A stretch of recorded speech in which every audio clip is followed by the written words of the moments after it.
Welcome to my ডিডিস। কেমন আছো? চলে আসলাম নতুন ভিডিও নিয়ে। ভিডিওটাকে শুরু করছি এখন। প্রথমে প্রবেশ করলাম পিক্সার্ট অ্যাপের ভেতরে।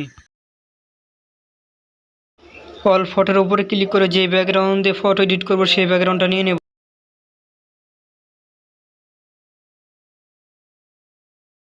ব্যাকগ্রাউন্ডের উপরে করে দিলাম ক্লিক। ব্যাকগ্রাউন্ডের উপরে ক্লিক করার পরে এরকম একটা ইন্টারফেস চলে আসবে। অ্যাড ফটোর উপরে ক্লিক করে ব্যাকগ্রাউন্ড ইরেজ করা ফটোটা লাগিয়ে নেব। ব্যাকগ্রাউন্ড ইরেজ কী করে করতে হয় এই নিয়ে ভিডিও তৈরি করেছি একটা, সেই ভিডিওর লিঙ্ক ডিসক্রিপশনে দিয়ে দেবো। অ্যাডের উপর ক্লিক করে দিলাম এখন।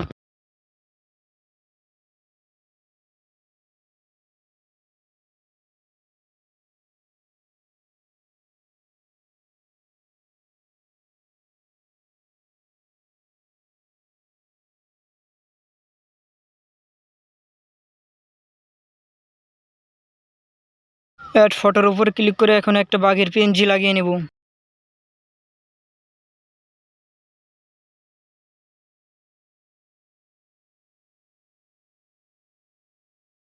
বাঘের পিএনজির সাইজ কিছুটা বড় করে নিলাম। ইরেজার দিয়ে পাথরের সামনের অংশ বাঘের ইরেজ করে দেব। পাথরের সামনের অংশ ইরেজ করে দিলে বাঘ পাথরের পিছনে চলে যাবে। অপাসিটিকে কিছুটা কমিয়ে ইরেজের উপরে ক্লিক করব। হার্ডনেস আর অপাসিটিকে 100 রেখে ইরেজ করব।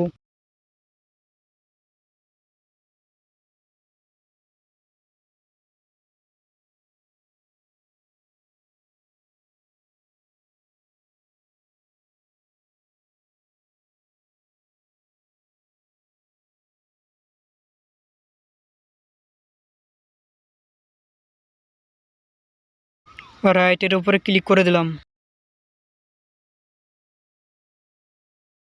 এখন অপাসিটিকে 100 করে দিয়ে রাইট সাইডের উপরে ক্লিক করব।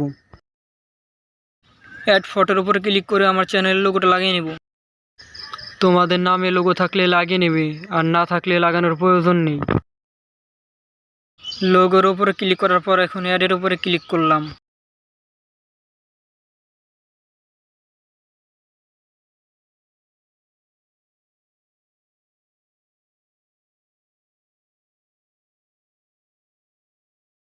লোগো লাগানো হয়ে গেছে। এখন রাইট চিহ্নের উপরে ক্লিক করব। এখন যাব টুলস অপশনে যে ফটোর সাইজ কিছুটা বাড়িয়ে নেব। ফটোর সাইজ বাড়িয়ে নিলে ফটো এইচডি কোয়ালিটি হয়ে যাবে। আর এই সাইজের উপরে ক্লিক করে দিলাম। যেই সংখ্যাটা রয়েছে এখানে একটা হাই লেভেলের সংখ্যা দিয়ে দেবে, যেমন ধরো 4 কিংবা 5000।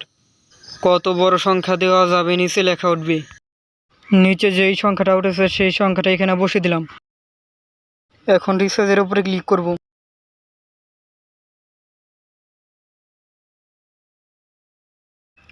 ইফেক্ট অপশনে যে ফটোকে করে নেব এইচডিআর।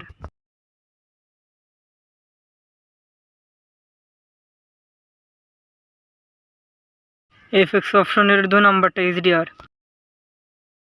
ফটোর হিসাবে এইচডিআর অনেকটা বেশি হয়ে গেছে, তাই কিছুটা কমিয়ে নেব।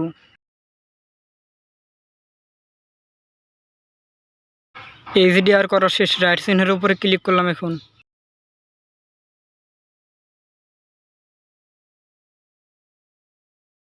এখন তৈরি করে নেব shadow.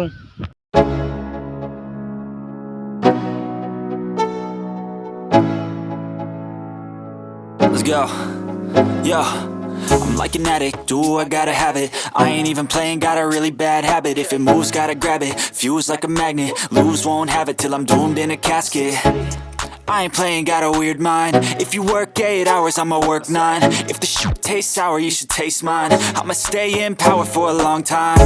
Get up, nah, I ain't a quitter. Toss me the ball, I'm a really big hitter. Big picture, I'm a straight killer. Rising the song to the highest bidder. Got juice, got gas, I'ma move fast. New shoes, new tracks, like who's that? I'm new, come back, better than last. Yeah, it's a new me, never gonna look back. I'm never gonna look back. Cause damn, I was built to last. You move slow. ব্রাইটনেসকে একদম ফুল কমিয়ে নিলাম। এখন হাইলাইটের উপরে click করলাম। হাইলাইটকে ফুল কমিয়ে নিলাম। Shadow অপশনে click করে শ্যাডোকে ফুল কমিয়ে নেব।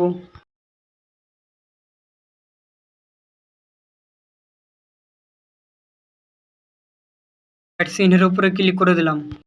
ফটোর উপরে ক্লিক করলে ইরেজ অপশন পাওয়া যাবে। ইরেজ অপশনের উপরে ক্লিক করে দিলাম। নিচের দিক থেকে শ্যাডো কিছুটা ইরেজ করে নেব। হার্ডনেস আর অপাসিটিকে কিছুটা কমিয়ে দিলাম। এখন ধীরে ধীরে ইরেজ করব।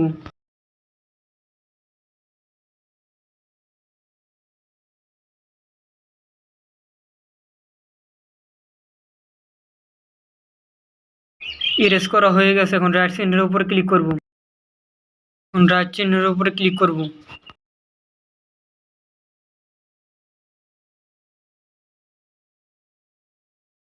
ডাউনলোড অপশনে ক্লিক করে দিয়ে ফটোকে করে নেব সেভ। ফটোকে কালার করার জন্য নিয়ে যাবো এখন লাইটরুম অ্যাপের ভেতরে।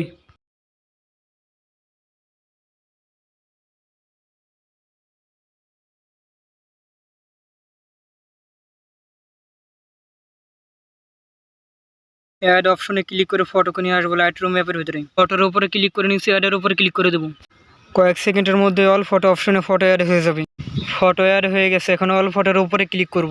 এখন ব্যবহার করব লাইটরুম ডার্ক প্রিসেট। এই প্রিসেটের লিঙ্ক ডিসক্রিপশনে দিয়ে দেবো। লিঙ্কের উপরে ক্লিক করে ডাউনলোড করে নিতে পারবে। প্রিসেটের উপরে করে দিলাম ক্লিক করে দেওয়ার পরে এরকম একটা ইন্টারফেস চলে আসবে। ওপরে যে কোন আগের 3 ডট অপশন রয়েছে সেটার উপরে ক্লিক করলে কপি সেটিংয়ের অপশন পাওয়া যাবে। কপি সেটিংয়ের উপরে ক্লিক করব। ক্লিক করে দেওয়ার পরে রাইটসিনের উপরে ক্লিক করব। সেটিংগুলো কপি হয়ে গেছে। এখন ফটো একটি একটি করে সরিয়ে যেই ফটোটা এডিট করছি সেটা নিয়ে আসবো। পরে কোনায় যে 3 ডট অপশনটা রয়েছে সেটার উপরে ক্লিক করব। ক্লিক করে দেওয়ার পরে পেস্ট সেটিংয়ের উপরে ক্লিক করব। সব সেটিংগুলো এই ফটোতে কপি হয়ে গেছে। এক ক্লিকে ফটো এডিট শেষ। উপরে যে শেয়ার অপশনটা রয়েছে সেটার উপরে ক্লিক করে ফটোকে করে নেব সেভ।